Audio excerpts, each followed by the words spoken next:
hope you understand the video na pinakita ko sa inyo.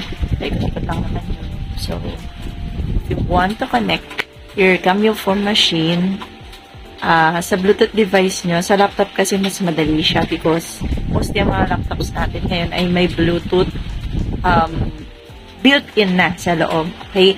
What I did here in this video is I connected it to my dinosaur in Jurassic Park PC ko. Diba? Sa kalumaan na ayan. Bumili lang ako ng Bluetooth device.